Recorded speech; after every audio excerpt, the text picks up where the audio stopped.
Hello everyone, welcome to my channel Ganit Gurukul. We are discussing about the topic complex number from class 11, and today our topic is complex number and quadratic equation, and we are going to solve NCERT exercise 5.3. Good morning everyone.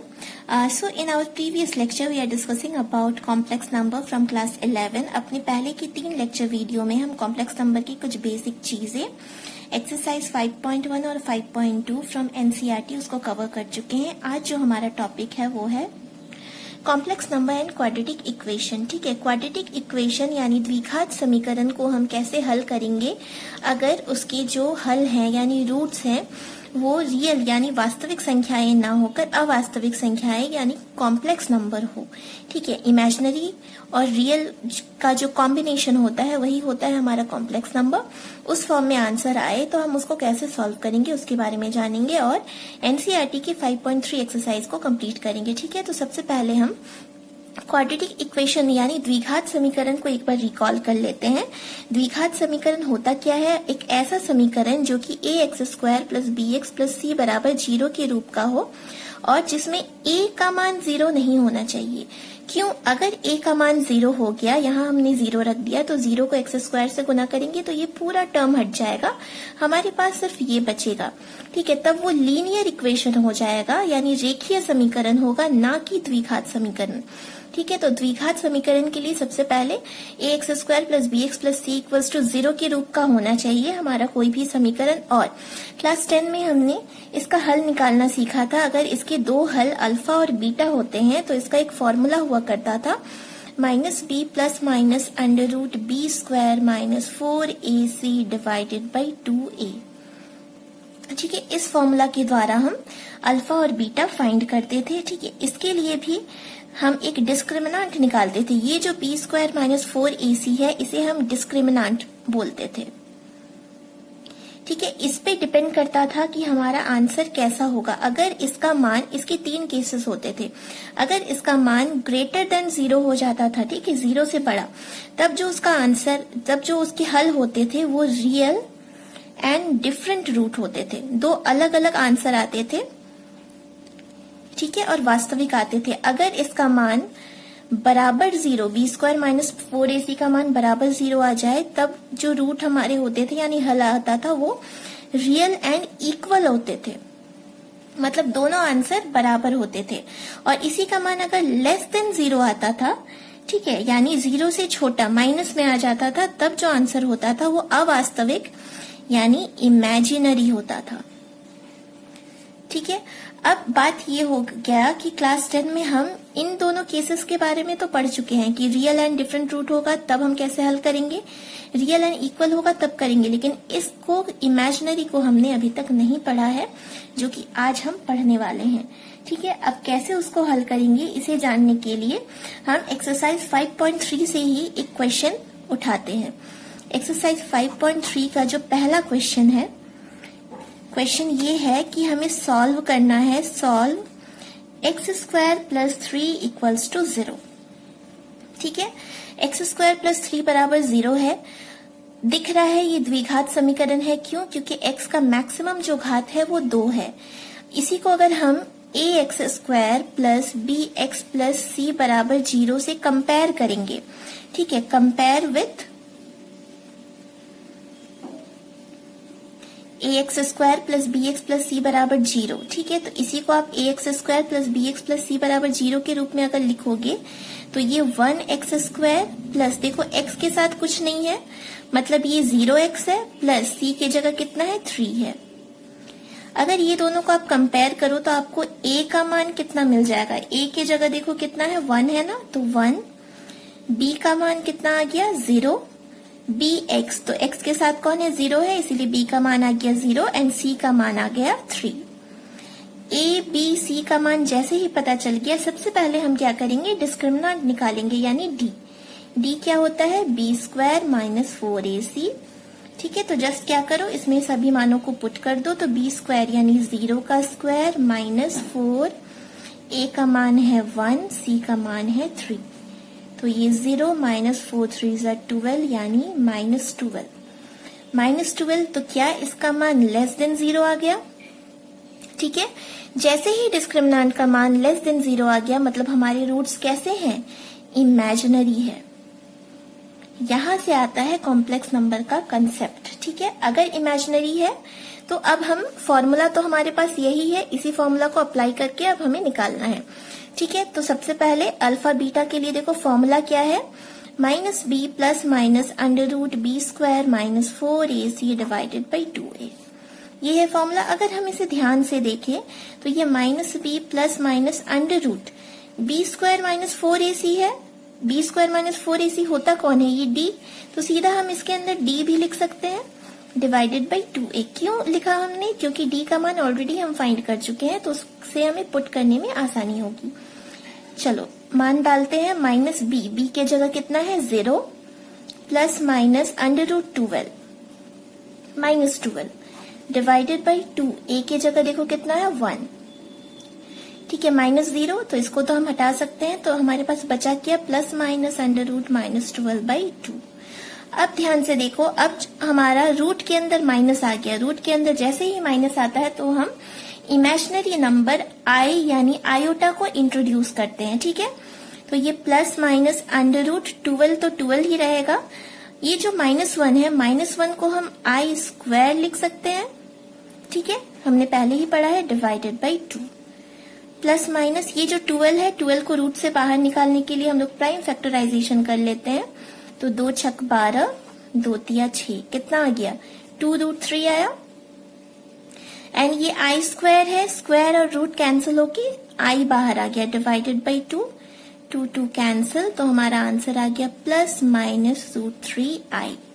ठीक है, इससे पहले class 10 में भी हम द्विघात समीकरण को इसी तरह हल करते थे, लेकिन उसमें आई नहीं आता था। ठीक है, उसमें इमेजिनरी रूट्स के बारे में हमने नहीं पढ़ा था, तो सॉल्व करने का तरीका बिल्कुल सेम है, बस हमें ध्यान देना है कि हमें इमेजिनरी रूट्स को भी इंट्रोड्यूस करना है।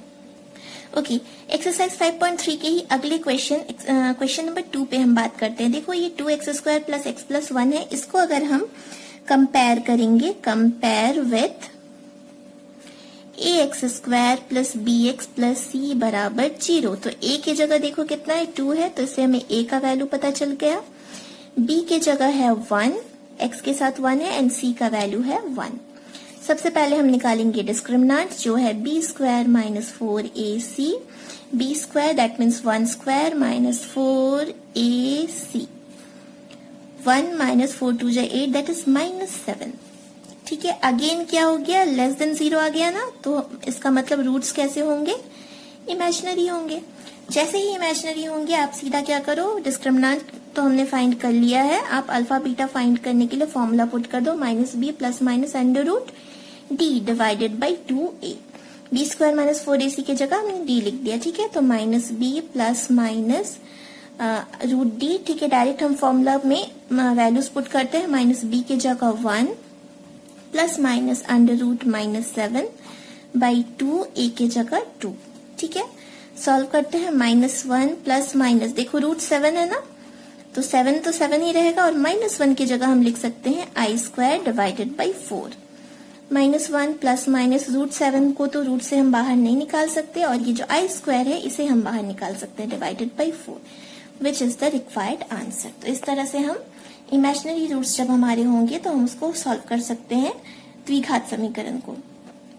ओके, इसी एक्सरसाइज के बाकी के जो इसके बाद के क्वेश्चन है सिमिलर टाइप है, ट्राई कर सकते हो। क्वेश्चन नंबर 7 क्योंकि रूट का क्वेश्चन है, तो ये क्वेश्चन मैं आपको सॉल्व करके देती हूँ। ठीक है, इसमें हम देख रहे हैं, इसको भी हम क्या करेंगे, कंपेयर कर लेंगे, compare with ax² plus bx plus c equals to 0, तो a का वैल्यू हो गया √2, b का वैल्यू इज 1, c का वैल्यू अगेन √2।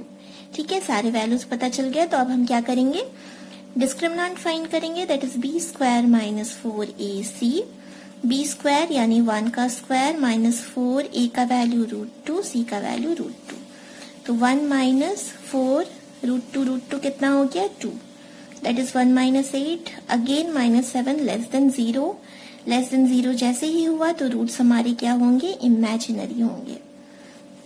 ठीक है, इमेजिनरी रूट्स हो रहे हैं, तो अब हम क्या करेंगे, अल्फा बीटा फाइंड करते हैं। अल्फा बीटा फाइंड करना है हमें। अल्फा बीटा क्या होगा, -b plus minus √d divided by 2a। Minus B के जगह 1 प्लस माइनस √d -7/2a के जगह देखो कितना है, √2। तो -1 प्लस माइनस √7 तो वही रहेगा, एंड -1 को सीधा हम i को बाहर निकाल सकते हैं, divided by 2√2 which is the required answer. ठीक है, इसी तरह का एक और लास्ट क्वेश्चन हम देख लेते हैं, जो हमारा एक्सरसाइज 5.3 का क्वेश्चन नंबर 10 है। क्योंकि इसमें डिनोमिनेटर में भी कुछ है। क्वेश्चन है x² plus x/√2 plus 1 equals to 0। ठीक है, जब इस तरह के क्वेश्चन रहेंगे आप इसको दो तरीके से बना सकते हो। एक तो सीधा कंपेयर करो आप, ठीक है, तो a का वैल्यू 1 हो जाएगा, b का वैल्यू 1/√2, c का वैल्यू 1। आप इस तरह से भी बना सकते हो, या फिर इसको थोड़ा सा पहले ना सिंप्लीफाई कर लो। सिंप्लीफाई कैसे करेंगे, हम एलसीएम ले लेंगे, √2 मल्टीप्लाई हो जाएगा, तो √2x² plus x plus √2 equals to 0। ये √2 इस साइड जाके क्या होगा, 0 हो गया। तो क्या बचा हमारे पास, √2x² प्लस x प्लस √2। तो अब ये थोड़ा सिंप्लीफाई हो गया। अब हम इसे ax² compare with ax² plus bx plus c equals to 0। तो इससे हमारा a का वैल्यू आ गया √2, b का वैल्यू आ गया 1, c का वैल्यू √2। अब हम इसे बनाना जानते हैं, d equals to b² minus 4ac।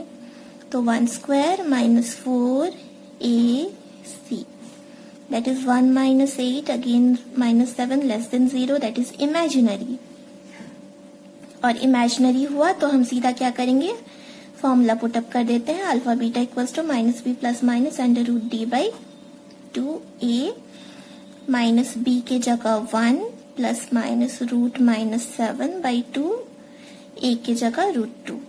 कितना आ गया, -1 plus minus 7√7i/2√2 which is the required answer. ठीक है, तो एक्सरसाइज 5.3 में इस तरह की क्वेश्चन है। आप जो द्विघात समीकरण यानी क्वाड्रेटिक इक्वेशन है उसके सॉल्यूशंस इस तरह से फाइंड आउट कर सकते हो। ठीक है, अब कभी कभार ऐसा क्वेश्चन भी रहेगा कि आपको क्वाड्रेटिक इक्वेशन की रूट्स गिवन रहेंगे, आपको क्वाड्रेटिक इक्वेशन बनाना होगा। उस केस में हम क्या करेंगे, जस्ट हम उसके कंसेप्ट को देख लेते हैं। To make a quadratic equation when roots are given, जब रूट्स गिवन है तो हम क्वाड्रेटिक इक्वेशन कैसे बनाएंगे। मान लिया जो हमारी रूट्स है वो गिवन है अल्फा बीटा। ठीक है, तो उस केस में हमारा जो क्वाड्रेटिक इक्वेशन है वो क्या होगा, क्वाड्रेटिक इक्वेशन हो जाएगा x² minus alpha plus beta x plus alpha into beta equals to 0। मतलब इसका जो फॉर्मूला है वो होता है x² minus sum of the roots into x plus product of the roots equals to 0।